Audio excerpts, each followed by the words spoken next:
मैं ये बात दौरान इलेक्शन में भी कह रहा था कि राजा सिंह को सियासी तौर पर जिंदा रखा जाएगा। इसलिए जिंदा रखा जाएगा कि कल उसका चेहरा दिखा के मुसलमानों को डराया जाएगा। बनता हैदराबाद के अंदर सियासी हालात बहुत खराब है। जितने वोट एमआईएम को पड़े हैं उतने ही वोट एमआईएम के खिलाफ इस्तेमाल हुए हैं। वो हैदराबादी पार्लियामेंट्री सीट का उसको भारतीय जनता पार्टी का इंचार्ज बनाया गया। असदुद्दीन ओवैसी साहब को अगर किसी से डर है तो वो कांग्रेस पार्टी से डर है। उस सीटों पर जहां पर 7 हलके हैं हैदराबाद पार्लियामेंट्री सीट के अंदर, कांग्रेस कुछ काम नहीं करते हुए उसके बावजूद भी कांग्रेस पार्टी ने पुराने शहर के अंदर से 1 लाख से ज्यादा वोट हासिल किए। वोट अगर असदुद्दीन ओवैसी साहब के एमआईएम के खिलाफ अगर इस्तेमाल हुए हैं तो क्या वो किसी कैंडिडेट के खिलाफ इस्तेमाल हुए हैं?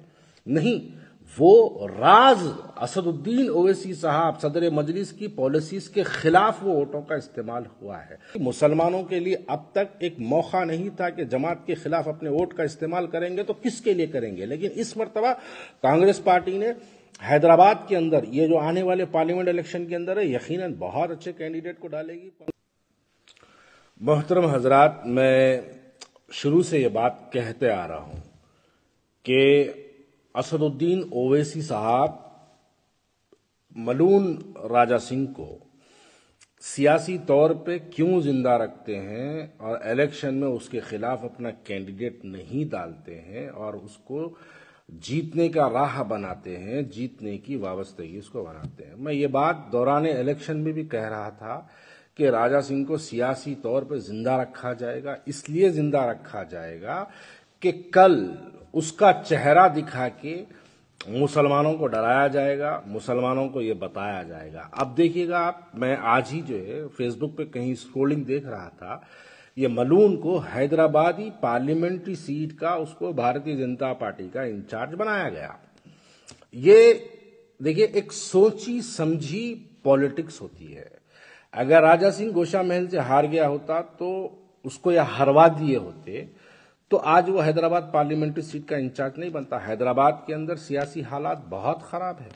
हैदराबाद के अंदर मैं अगर वाज़े तौर पे इस्तेमाल करूं, जितने वोट एमआईएम को पड़े हैं उतने ही वोट एमआईएम के खिलाफ इस्तेमाल हुए हैं शहर हैदराबाद के अंदर। ये बात जिसको थोड़ी बहुत सियासी समझ है वो बात को समझ सकता है। जितने वोट एमआईएम को हैदराबाद में पड़े हैं उतने ही वोट एमआईएम के खिलाफ में भी इस्तेमाल हुए हैं। देखिए, पुराने शहर में कांग्रेस पार्टी का क्या वजूद रहा, इस मर्तबा पुराने शहर में क्या रहा? कुछ वजूद ना रहा कांग्रेस पार्टी का। कांग्रेस पार्टी पुराने शहर के अंदर ना के बराबर काम करते रही। पुराने शहर की बात करो, नामपल्ली को छोड़ के मैं सिर्फ उन 7 सीटों की बात करूं जिसमें हैदराबाद आता है, नामपल्ली नहीं आता है। तो उस सीटों पर जहां पर 7 हलके हैं हैदराबाद पार्लियामेंट्री सीट के अंदर, कांग्रेस कुछ काम नहीं करते हुए उसके बावजूद भी कांग्रेस पार्टी ने पुराने शहर के अंदर से 1 लाख से ज्यादा वोट हासिल किए। आप बताइए, अब आने वाले पार्लियामेंट इलेक्शन के अंदर अब तो कांग्रेस पार्टी पावर में है। असल में असदुद्दीन ओवैसी साहब को बीजेपी से डर नहीं है। असदुद्दीन ओवैसी साहब को अगर किसी से डर है तो वो कांग्रेस पार्टी से डर है। और कांग्रेस पार्टी यकीनन इस मर्तबा पार्लियामेंट इलेक्शन के अंदर एक बहुत बड़ी ताकत का मुजाहरा करेगी। आप बताइए, क्या याकुतपुरे में जो जमात के खिलाफ, मैं उसमें 1 लाख में याकुतपुरे को जो वोट मिले हैं अमजदुल्ला खान को, मैं उसकी ऐड नहीं कर रहा हूं, उसको तो छोड़ के बात कर रहा हूं मैं। आप बताइए, याकुतपुरे में अगर 45,000 वोट अगर असदुद्दीन ओवैसी साहब के एमआईएम के खिलाफ अगर इस्तेमाल हुए हैं तो क्या वो किसी कैंडिडेट के खिलाफ इस्तेमाल हुए हैं? नहीं, वो राज असदुद्दीन ओवैसी साहब सदर मजलिस की पॉलिसीज के खिलाफ वो वोटों का इस्तेमाल हुआ है। चंद्रायन गुट्टे के अंदर जितने वोट, चंद्रायन गुट्टे में भी बहुत से वोट जमात के खिलाफ इस्तेमाल हुए। कांग्रेस पार्टी ने वहां पर 14 या 17,000 वोट जो है कांग्रेस पार्टी ने हासिल किया। वो वोट जो इस्तेमाल हुए, अब अगर आप पूरे वोट्स को अगर एमपी इलेक्शंस में मिला लेंगे तो ये 1 लाख से ज्यादा वोट्स है। और आने वाली एमपी इलेक्शंस के अंदर कांग्रेस पार्टी अपना एक बहुत बड़ी ताकत का मुजाहरा करेगी। मुसलमानों के लिए अब तक एक मौका नहीं था कि जमात के खिलाफ अपने वोट का इस्तेमाल करेंगे तो किसके लिए करेंगे, लेकिन इस मर्तबा कांग्रेस पार्टी ने हैदराबाद के अंदर ये जो आने वाले पार्लियामेंट इलेक्शन के अंदर है, यकीनन बहुत अच्छे कैंडिडेट को डालेगी कांग्रेस पार्टी हैदराबाद के अंदर।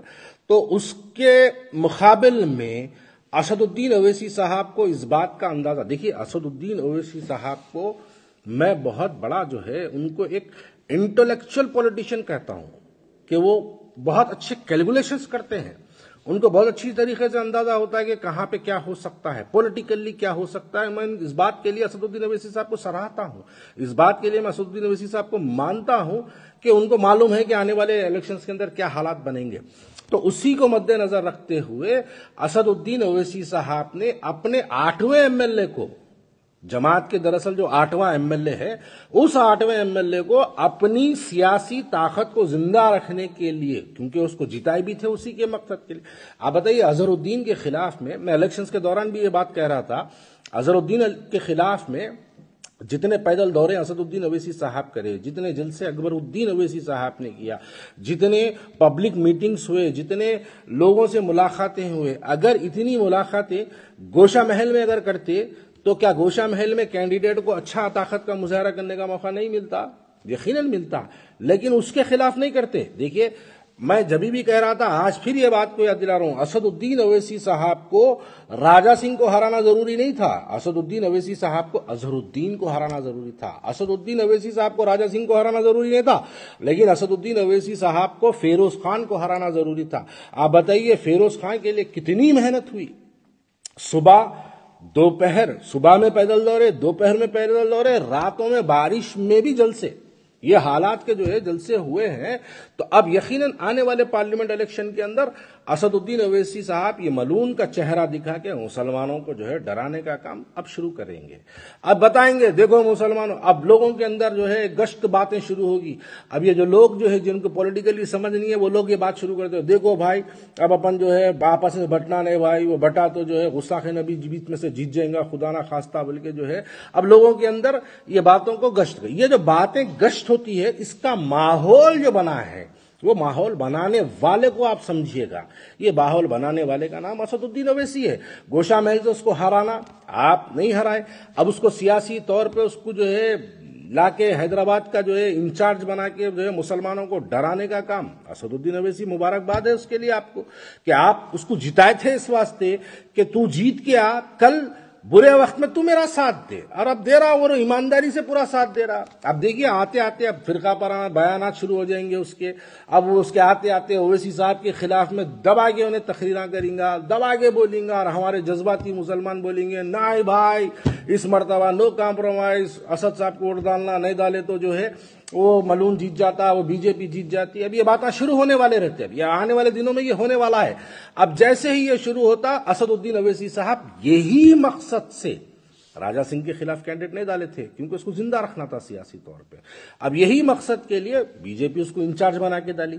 तो ये बात से आपको और हमको समझने की जरूरत है कि जहां जहां उत्तर प्रदेश में जाके बीजेपी को मदद करके बीजेपी को जिता के आए, जहां बीजेपी के हालात बुरे थे वहां पर बीजेपी की ताकत देख के आए असदुद्दीन ओवैसी साहब। आज जब हैदराबाद के बुरे हालात हो गए तो बीजेपी इनकी मदद के लिए ये मलून को हैदराबाद से डाली है। तो ये बात मुसलमान समझता है। यकीनन अब तक हैदराबाद के मुसलमान के पास कोई पॉलिटिकली उनके पास ऑप्शन नहीं था कि वो अगर अपना वोट का इस्तेमाल करेंगे तो किसके लिए करेंगे, लेकिन इस मर्तबा हैदराबाद के मुसलमान सियासी तौर पे बहुत ज्यादा शऊर वाला हो चुका है। अब वो सियासी तौर वो जमाना चले गया, जीप में ठहर के हाथ बताए तो जीतने का जमाना चले गया। अब मुसलमान अपने वोट का इस्तेमाल करेंगे हैदराबाद के अंदर तो सोच समझ के। देखिए हैदराबाद के पिछले जो पार्लियामेंट इलेक्शन हुए, आप पिछले पार्लियामेंट असेंबली इलेक्शंस जो हुए, आप असेंबली इलेक्शंस को उठा के देखिएगा, पोलिंग परसेंटेज इतना कम क्यों हुआ, जमात के खिलाफ लोग अपने वोटों का इस्तेमाल क्यों किया, क्योंकि हैदराबाद का मुसलमान बैठ के असदुद्दीन ओवैसी साहब की उत्तर प्रदेश में दी हुई तकरीर को सुन रहा था, सोशल मीडिया के जरिए सुन रहा था। बिहार में दी हुई तकरीर को असदुद्दीन ओवैसी साहब के यहां बैठ के हैदराबाद का मुसलमान सुन रहा था खामोशी में, क्योंकि जब मुखालिफत का दौर नहीं था, जब मुखालिफत में कोई लोग नहीं थे तो मुसलमान खामोश बैठा, जान दो भाई वोट ही नहीं डालना वाला, सोशली बाइकआउट किया, इसके लिए पोलिंग गिर गई। लेकिन जहां पर मुखालिफत थी वहां पर अपने वोटों का जमात के खिलाफ भरपूर इस्तेमाल किया गया। वो जो इस्तेमाल हुआ वहां पे मुसलमानों के जो है समझ में आया कि आज हमारे पास, जमात को भी ये बात समझ में आ गई कि आज हमारे पास एक ऑप्शन है, अपोजिशन में एक ऑप्शन है, ये लोग निकले। अब यहां से असेंबली इलेक्शंस के बाद से आप देख रहे हैं गली गली पैदल दौरे कर रहे हैं। अगर याखुतपुरे वाले ये नतायज नहीं देते, नामपल्ली वाले अगर ये नतायज नहीं देते, तो असदुद्दीन अवैसी साहब आज किसी न किसी स्टेट में किसी इलेक्शंस के अंदर पार्टिसिपेट किए होते, वहां पर जाके जिला परिषद पे तो भी पार्टिसिपेट किए होते, किसी भी तरीके से बहरहाल। लेकिन हैदराबाद का मुसलमान इनको हैदराबाद में रोक रखने के लिए, दूसरे स्टेट्स में जाके भारतीय जनता पार्टी को सपोर्ट नहीं करने के लिए यह नतायज दी है। और उसी के बदले में जमात का 8वां एमएलए राजा सिंह, देखिए लोग समझिए बात को, जमात का 8वां एमएलए, मैं उसको इलेक्शन के दौर से बोल रहा हूं, इन्हें जमात के दरअसल मजलिस AIMIM के दरअसल हैदराबाद में 7 एमएलए नहीं है मेरे भाई। हैदराबाद के अंदर अगर MIM के एमएलए कितने हैं मुझसे सवाल करेंगे तो मैं कहूंगा 8 एमएलए से, और 8वें एमएलए का नाम राजा सिंह है, जो इनके बुरे हालात में इनकी मदद के लिए आ जाता, और इनके उसके बुरे हालात के लिए हेलीकॉप्टर से कोई भी स्टेट को जाते हैं उसकी मदद करने के लिए।